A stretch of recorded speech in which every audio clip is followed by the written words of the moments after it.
Dinner ఆ పక్కన మొత్తం మట్టితో ఇట్లా కప్పబడి మర్రి చెట్లు లాగొచ్చాయి. ఇది ఏంటి ఇలా ఉంది ఊరు మధ్యలో అని అడిగితే ఇది వెంకటేశ్వర స్వామి టెంపుల్, చాలా పురాతనమైనది. దీంట్లో ఉన్న విగ్రహాలన్నీ కూడా చెన్నైలో మ్యూజియంలో ఉన్నాయని చెప్పారు. ఆ రోజు డిసైడ్ చేసుకున్నాను ఆ టెంపుల్ కట్టాలి అని చెప్పి. జగనన్న ఆశీస్సులతో టీటీడీలో మన వైవి సుబ్బారెడ్డి గారిని అడిగి మరి ఏ విధంగా అక్కడ 1,70,00,000 రూపాయలతో వెంకటేశ్వర స్వామి ఆశీస్సులు మీ అందరికీ ఉండాలి, మనందరికీ ఉండాలని కట్టిస్తున్నాను. అది కూడా ఎలక్షన్ లోపల కుంభాభిషేకం చేస్తామని కూడా ఈ సందర్భంగా తెలియజేసుకుంటున్నాను. అంతేకాకుండా మీకు వడమాలపేటలో టీటీడీ కళ్యాణ మండపాన్ని అప్పలాయ గుంటలో ఎంత పెద్దది కట్టించామో మీ అందరూ కూడా ఒకసారి చూడాలి. ఏ విధంగా అక్కడున్న ప్రజలందరికీ కూడా ప్రసన్న వెంకటేశ్వర స్వామి ఆశీస్సులతో కళ్యాణమై ఆ కుటుంబం బాగుండాలి అని చెప్పి అప్పుడు వైవి సుబ్బారెడ్డి గారు చైర్మన్ అయ్యాక కట్టించి ఆయన చేతుల మీదుగా ఓపెన్ చేయించడమే కాకుండా బుగ్గాగ్రహారం టెంపుల్ దగ్గర, ఎందుకంటే మనకు పుత్తూరులో పాతది ఉంది, రెనోవేట్ చేసాం. వడమాలపేటలో లేదని కొత్తది కట్టాం.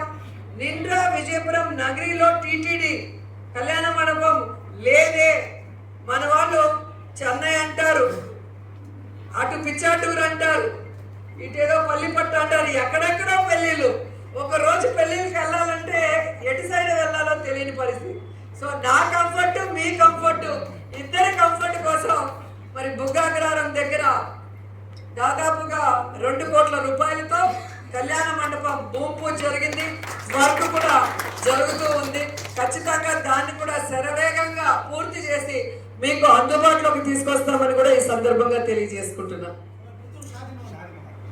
చెప్తా అదే చెప్పే కదా నేను చేసి, నేను నాకే గుర్తులేదు, అన్ని చేసేసాను. అలాగే ముస్లిం మైనారిటీ సోదరులు మన నగిరి నియోజకవర్గంలో ఉండేది చాలా తక్కువ. ఉన్న వాళ్ళలో 65% తెలుగుదేశంలోనే ఉన్నారు. రాష్ట్రం అంతా వైఎస్ఆర్సీపీకి ఉంటే నగిరిలో మాత్రం అదేంటో అటుపక్క ఉన్నారు. ఎందుకు వాళ్ళ కోపమో మనకు అర్థం కాలేదు.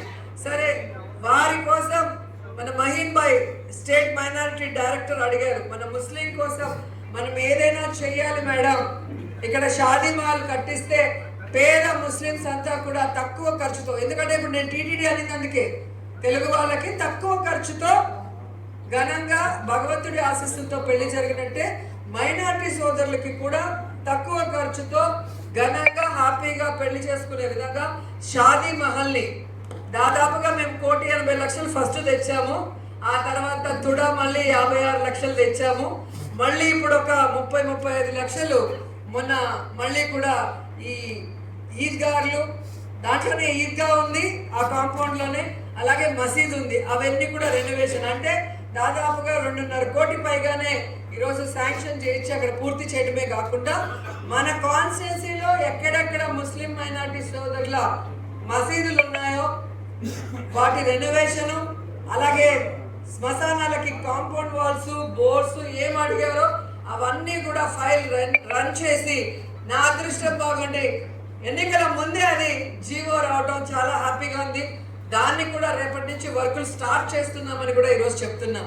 అలాగే మీరాసాపాలెం గ్రామాన్ని దత్తత తీసుకొని హెడ్ క్వార్టర్స్ లో ఉన్నా కూడా 30-40 ఏళ్ళు మేము పరిపాలించాలని గొప్పలు చెప్పుకుంటున్నారు తప్ప గతంలో ఉన్న పరిపాలకులు ఈ నగరిలో ఉన్న ఆ మీరాసాపాలెంకి కనీసం రోడ్లు లేదు, డ్రైన్ లేదు, మసీదు రిపేర్కి డబ్బులు లేదు, అక్కడ స్కూల్స్ సరిగా లేదు, అంగన్వాడీ లేదు. ఇవన్నీ కూడా చేసి చూపించాలి అని నా కాన్స్టిట్యున్సీలో నేను ఒక ఊరిని దత్తత తీసుకోవడం ఎంత రిస్కో మీకు తెలుసు. వేరే కాన్స్టిట్యున్సీ తీసుకుంటే ఇబ్బంది ఉండదు. ఆ రిస్క్ను కూడా భరించి తీసుకొని ఈరోజు రోజా చారిటబుల్ ట్రస్ట్ ద్వారా దాదాపుగా రోడ్స్ వేసాము. అలాగే ఇప్పుడు జడ్పీ ఫండ్స్, గడప గడప ఫండ్స్తో మిగతా బ్యాలెన్స్ వేస్తున్నాం. స్కూల్ రెనోవేట్ చేసాం నాడు నేడు కింద. కలెక్టర్ గారిని రిక్వెస్ట్ చేసి కలెక్టర్ ఫండ్తో అంగన్వాడీ బిల్డింగ్ని పూర్తి చేశాం. అలాగే వాళ్ళకి ఒక ఆక్యుపైడ్, అంటే ఖాళీ ఉంటే చాలు మన వాళ్ళు ఖర్చు వేసేస్తారు ఎక్కడ ల్యాండ్లు ఉన్నా. అలా ఖర్చు వేసిన ల్యాండ్లన్నీ కూడా మన నియోజకవర్గంలో తీసుకొని హౌసింగ్కి ఇచ్చి ఈరోజు ప్రభుత్వానికి 1 రూపాయి ఖర్చు లేకుండా ఫ్రీ ఆఫ్ కాస్ట్ ఇచ్చిన ఒకే కాన్స్టిట్యున్సీ మనది ఉంటుంది ల్యాండ్స్. ఆ క్రమంలోనే వీర కూడా మొన్న 50 వరకు ఇచ్చినాం. ఇప్పుడు మళ్ళీ ఒక 50-60 మొన్న పట్టాలు ఇచ్చాం. రోడ్డు సైడ్ మంచిగా ల్యాండ్ క్లియర్ చేసి ఇల్లు కూడా మనమే కాంట్రాక్ట్ పెట్టి కట్టిస్తున్నాం. వాళ్ళు కూలి చేస్తే కానీ రోజు గడవని వాళ్ళు ఎక్కువ మంది నగరి నియోజకవర్గంలో ఉన్నారు కాబట్టి వాళ్ళకి అండగా నిలబడి ఏ విధంగా అటు మున్సిపాలిటీకి సంబంధించిన అన్ని ఇళ్ళు కానీ, ఇటు మీరా సాప్పాలకి సంబంధించిన ఇల్లు కానీ, వడమాలపేటలో కట్టుకోలేని వాళ్ళకి ఇల్లు కానీ కాంట్రాక్టర్తో దగ్గరుండి చేయిస్తున్నాం, లాభాపేక్ష లేకుండా అన్న విషయాన్ని కూడా ఈరోజు మీ అందరికీ గుర్తు చేస్తున్నాను. ఇక తెలుగుదేశం వాళ్ళకి చెప్పుకోవడానికి ఏం లేదు. 14 సంవత్సరాలు మా ప్రభుత్వం అధికారంలో ఉంది, మేము ఇది చేసామని చెప్పుకోవడానికి లేదు. లేదా మేము గతంలో ఎమ్మెల్యేగా ఎమ్మెల్సీగా ఉన్నాం, ఇది చేసామని చెప్పుకోవడానికి చాలా మినిమంవే ఉన్నాయి.